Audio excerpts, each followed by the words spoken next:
a lo largo de tu vida te has preguntado cómo percibimos, cómo sentimos la realidad? Bueno, pues déjame explicarte que en la filosofía existe una rama de ella que se encarga precisamente de estudiar este tipo de cuestiones, la cual es la fenomenología. Pero, ¿qué es la fenomenología?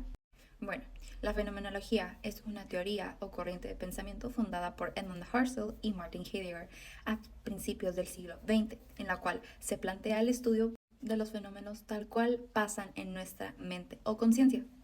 A diferencia de otras teorías en las cuales el conocimiento alcanzaba niveles metafísicos o científicos, en esta podemos decir que es un poco más sencilla, porque en esta se destaca la subjetividad de la persona y no se buscan verdades absolutas.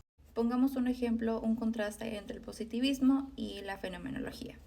Por una parte, en el positivismo resaltamos la objetividad, o sea, que el conocimiento válido se basa en hechos observables y medibles, y a su vez hacemos uso del método científico y lo fijamos en una realidad externa.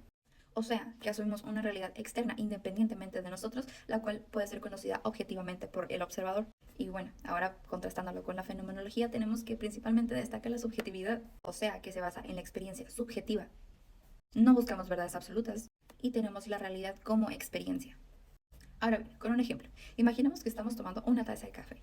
Por una parte, la ciencia trataría de explicarnos cuál es la composición química del café, cuál es su color o cómo es su olor. Mientras tanto, la fenomenología nos trataría de explicar qué sentimos nosotros al tomar café, cuál es la experiencia que estamos viviendo al tomar café. Para comprender mejor, tenemos que tener en cuenta los principios fundamentales. Husserl introduce el término reducción fenomenológica. ¿Pero qué es esto?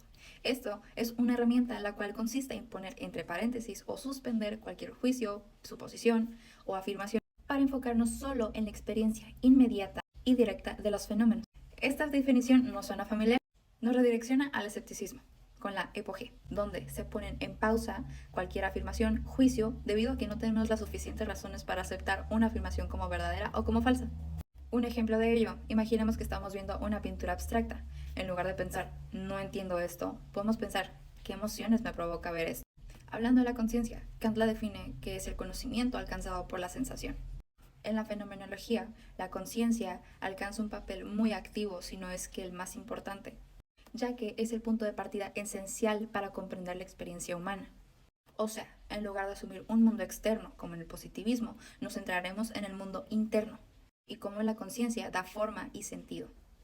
Juega un papel activo porque la afirmación de Husserl, la conciencia es conciencia de algo, nos direcciona a un principio fundamental para entender esa teoría, la cual es la intencionalidad de la conciencia. Nuestra conciencia siempre está intencionada en algo, en alguien, en algo que pasó. Por ejemplo, si yo recuerdo mis vacaciones en la playa, mi conciencia está pensando en el olor del mar, en la sensación de la arena o del mar en mis pies. Mi conciencia no está vacía. Husserl también destaca la esencia de las cosas.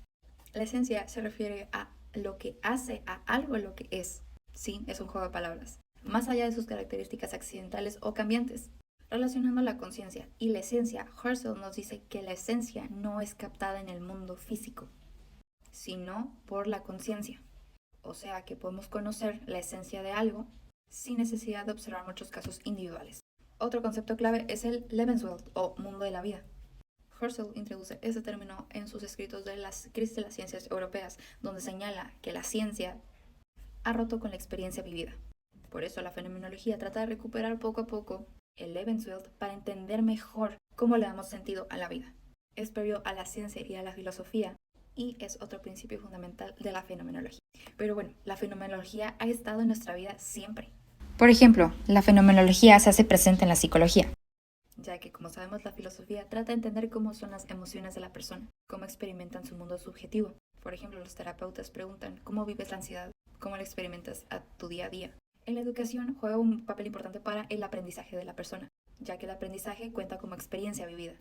La fenomenología nos muestra que no solo existe la realidad objetiva de las cosas, como últimamente se nos ha hecho creer, sino que cada experiencia es única e irreemplazable.